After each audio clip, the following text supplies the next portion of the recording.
แค่ความคิดถึงเป็นที่พึ่งสุดท้ายในยามที่คนอยู่ไกลไม่มีข่าวคราว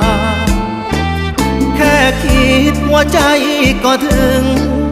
นั่งซึ้งมองฟ้าพื้นเก่าวาดภาพเธอบนเมฆขาวในยามที่เราจากลาลายฝันที่เคยวาดไว้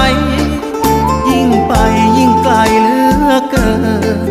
ยามที่สองเราห่างเหินกลัวลืมสัญญางานหนักอยากพักชั่วคราวหอบใจเงาหน้าหลักลอบออกจากเมืองฟ้ากลับบ้านคืนไปหาเธอ